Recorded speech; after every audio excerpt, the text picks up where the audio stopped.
Two different suicide drone strikes in Crimea may signal bigger and better attacks to come. Russian bases in the Crimea are on fire. Suicide drones have entered service in Ukraine's military arsenal.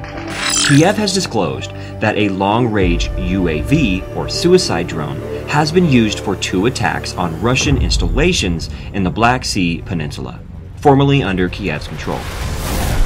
Keep on watching to find out how a modified Sky 5000 drone bought from AliExpress attacked the roof of an administrative building of the Russian Black Sea Fleet in Crimea.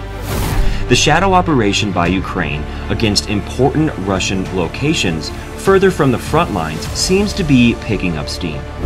For the second time in one day, the enigmatic, available on Alibaba, modified long-range suicide drone was seen in use, this time launching an assault on the Sevastopol, Crimea, headquarters of the Russian Black Sea Fleet.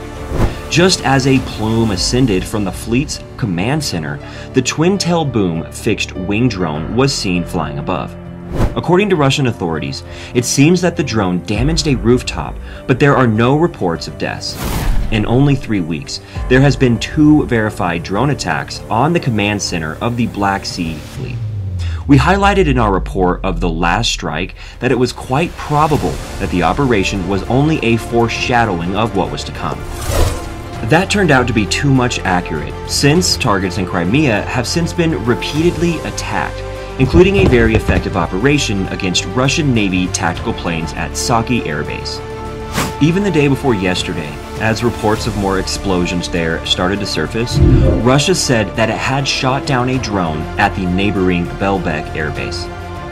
The facility was left unharmed according to satellite photos. Large munition depots have been among the other targets in Crimea, and comparable targets continue to strangely catch fire in Russian territory along the border. Our most current report on this fact is available here. The weapon employed in this most recent attack on the base of the Black Sea Fleet is crucial. It offers as evidence that Ukraine is using homemade long-range suicide drones against key targets, much as it did in a successful attack on an oil facility in June, far beyond the country's border with Russia. Videos emerging on the internet shows the same type of drone used in the latest attack. It's a Chinese-made, fixed-wing, unmanned aircraft that can travel great distances while carrying a huge payload, thereby transforming it into a sluggish cruise missile. Viewers of the videos have identified the drone as the Sky 5000 mm, which is seen flying into the buildings. According to the manufacturer, the 5000 version comes with a Kevlar fuel tank. With full fuel of 27 liters, the estimated maximum flight time is over 7 hours.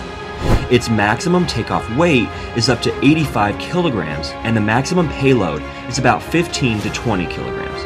This makes it an ideal platform for makeshift bombing or for missions with no return. It is now clear that Ukraine, motivated by need, modified these commercial drones, which cost between $5,000 and $10,000, to function as something between an improvised precision-guided missile and a type of revenge weapon. These modified drones are still the most likely to be to blame for the recent strikes deep within Russian-controlled territory, despite special operations raids, tiny, lingering bombs, espionage, modified cruise missiles, and short-range ballistic missiles all being suspected.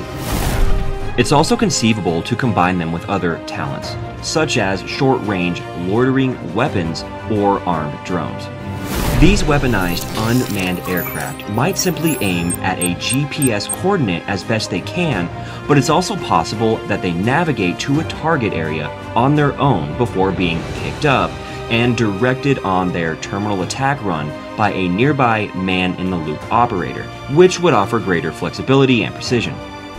When most of these strange assaults have taken place, including this most recent one in Sevastopol, drone usage during the daytime may make sense if they are employing a basic camera that is not well suited for nighttime operations for terminal guidance.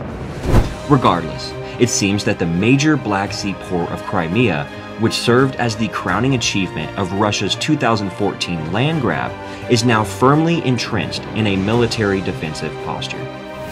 Recently, anti-aircraft artillery has been quite active, and it seems that patrols by ships and helicopters have increased. It seems that Russia is rushing to install any kind of defenses, no matter how useless, to keep the city safe from further assaults. Of course, security theater also plays a role in this. Of course, the main concern is the location of the air defenses. It may seem strange that a slow-moving drone could approach from a distance, flying hundreds of feet above the most important city on a heavily fortified peninsula that is under siege, and arrive at its destination apparently unharmed on a clear day. This has appeared time and time again in relation to Russia's most heralded air defense systems in this conflict. However, even the most sophisticated air defense systems may have difficulty recognizing slower-moving smaller planes. To effectively identify them, operational and software adjustments may be required, and engaging them is a different situation. But since their major base in Syria has been the target of several drone strikes over the years, Russia has had years to prepare for this. Further, Russia's close-in defensive layer ought to be particularly prepared for this kind of strike, but this frequently doesn't appear to be the case. As Ukraine continues to take its struggles against Russia's invasion beyond its own boundaries, we will probably see a lot more of these drones. Make sure to go watch our YouTube videos where we have commentary and analysis on the situation in Crimea and the war in Ukraine.